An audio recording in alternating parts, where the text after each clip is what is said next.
Okay, students, so our next topic is application of derivatives. So mostly we need application only, like we want to know where we are going to use all those things which we have studied, right? So one application actually you have already done, that is Rolle's theorem, and mean value theorem is nothing but application only, but I don't know why they have given in previous exercise only. Anyway, so now application, I hope you will already understand if you have understood the meaning of derivative. Now see how we are going to apply this concept of derivative and where we are going to use. First thing, derivative, what do you understand?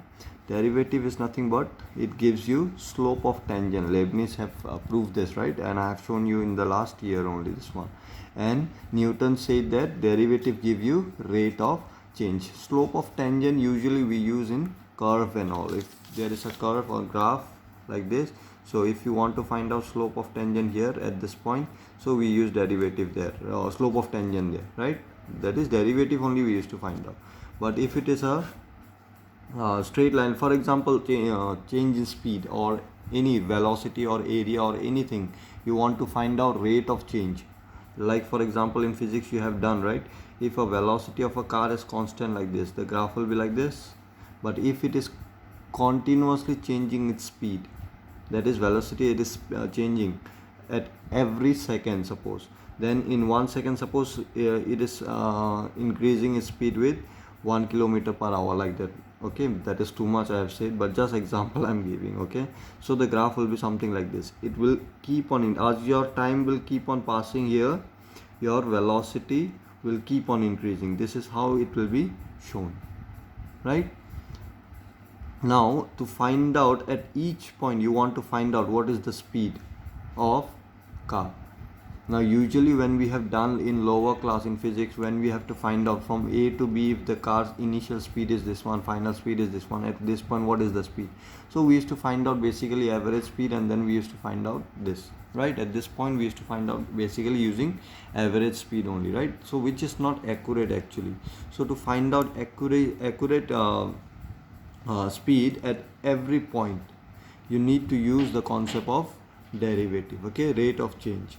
So to find out the speed at every point, in each point here, suppose at x equal to time, suppose t equal to 3, you want to find what is the speed. At time is equal to 4, what is the speed you want to find out.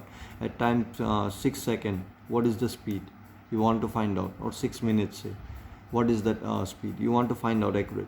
Now in previous cases when we have to find out all the speed, we used to use mostly average speed, right, which is not accurate. But in this case we can find out what will be the exact speed, not exact but very close to accurate value, we can find out using derivative concept. Okay, so in rocket and these things also, to find out the speed and this thing, they used to calculate using derivative only. Okay, so derivative usually give accuracy in calculation of speed or change in any speed, change in any thing. Okay, it might be speed or area or anything. Okay, and right now I have told you again in terms of speed only, right?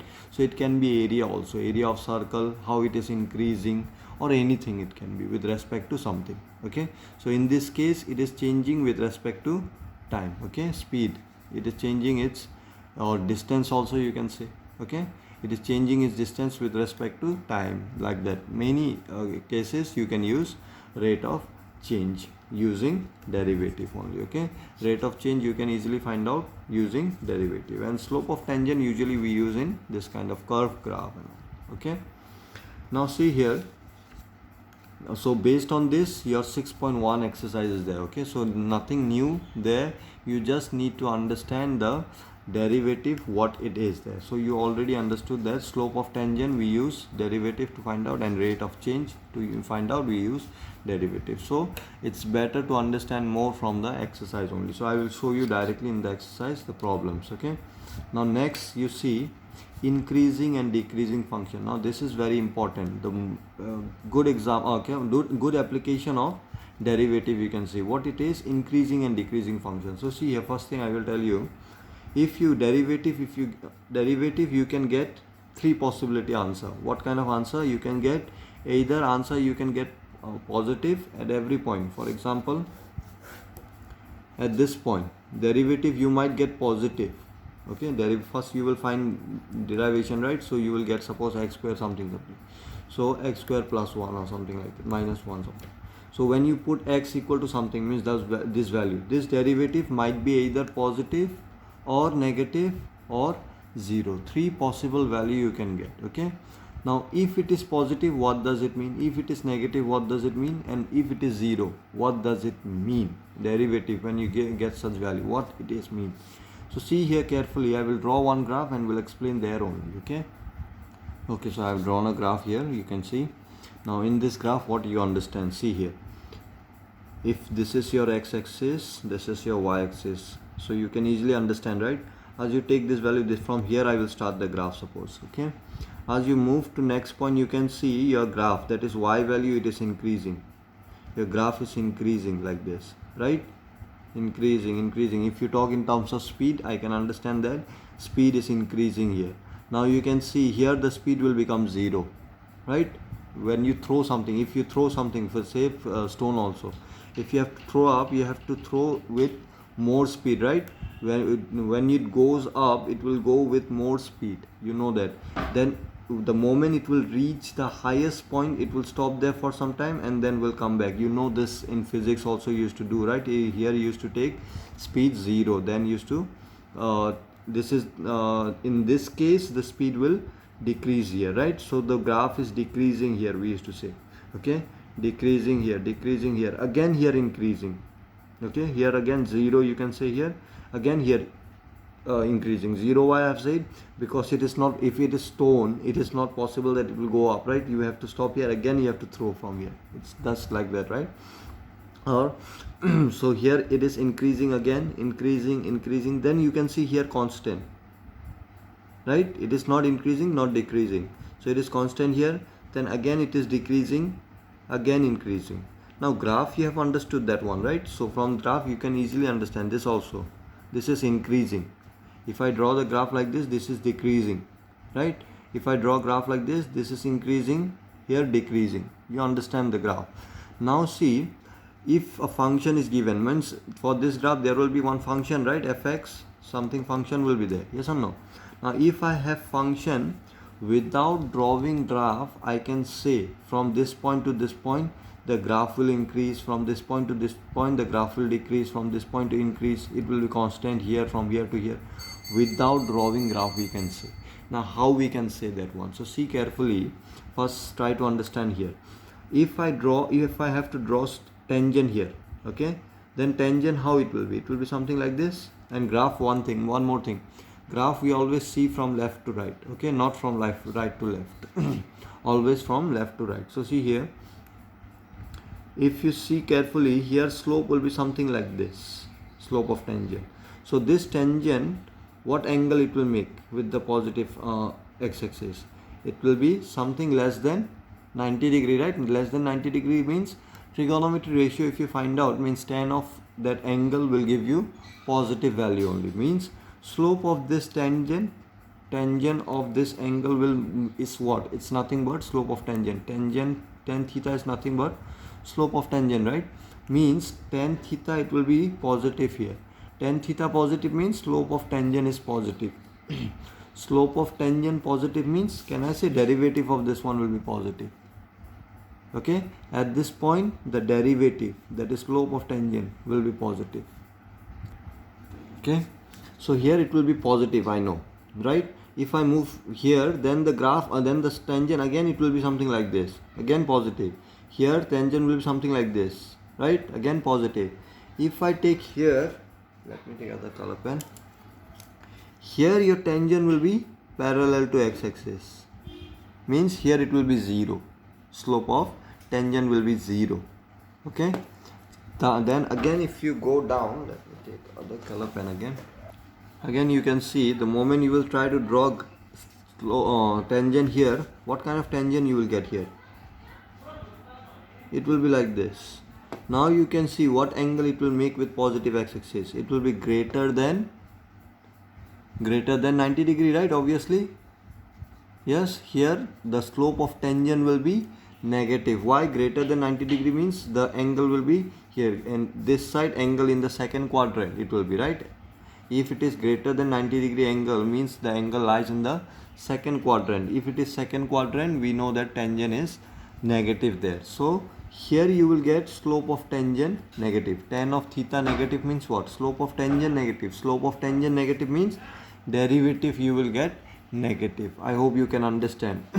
So at this point, if I find the derivative of the function, you will see you will get positive value.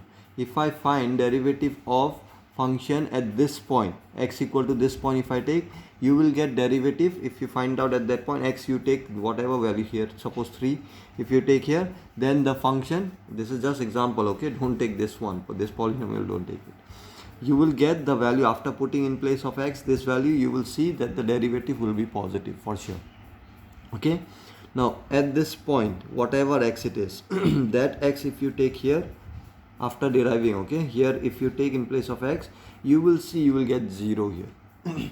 Okay, now the moment you will take this point x, you will take this one and find out the derivative of the function at this point. This point you take it here and put it here and solve it. You will see you will get negative value. Okay, here also negative value, here also negative value, here also negative value, here, then here again you will get 0. Okay, here again you will get 0.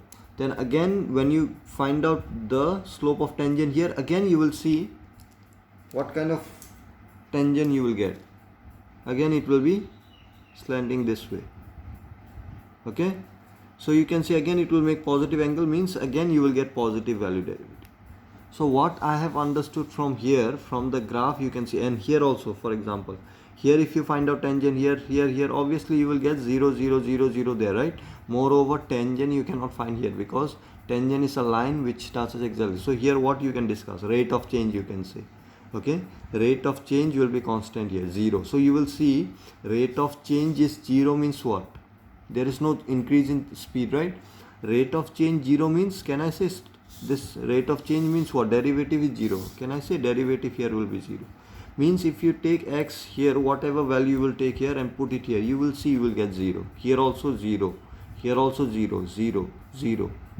Okay, if you take x between this to this, whatever you will take and put it in the derivative of this function, then you will see you will get 0.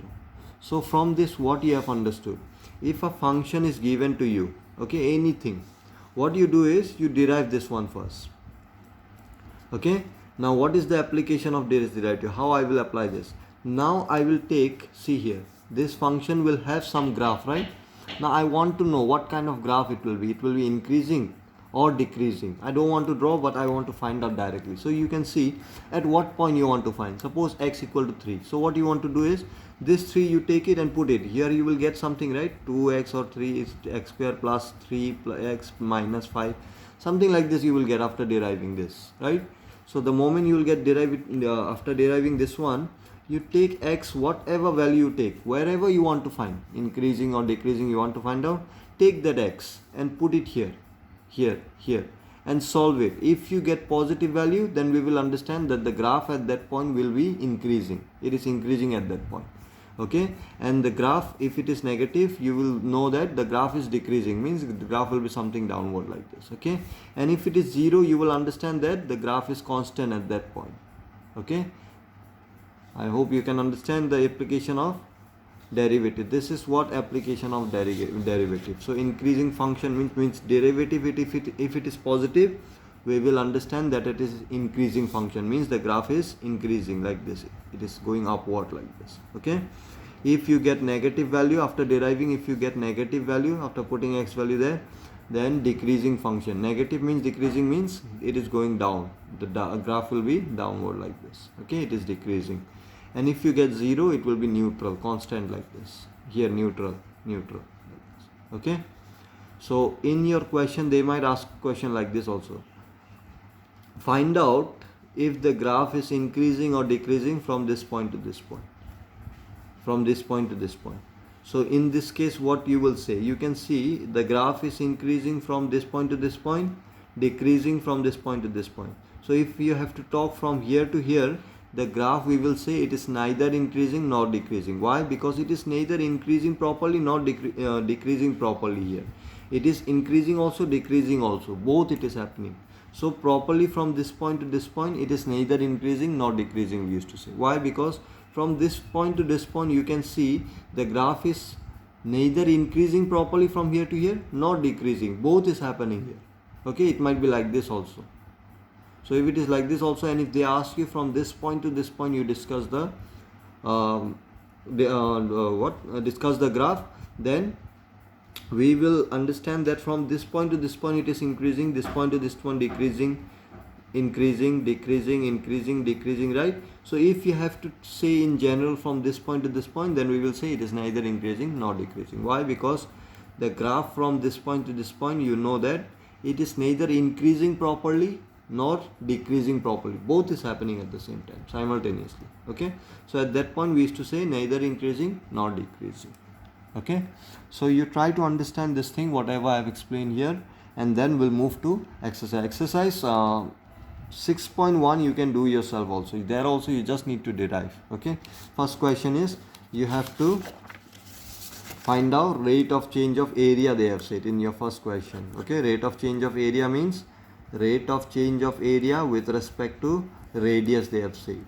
So dA by dr you have to, the area of circle you know, right, what it is, pi r square. So if I have to find out pi r square dr with respect to, we have to find out rate of change of area. Rate of change of area means rate of change you have to find means derivative, right? Derivative of what? Area. So pi r square. So if you derive this one here, which is independent variable r, so you will differentiate this one only, right? So pi is constant, pi will be outside.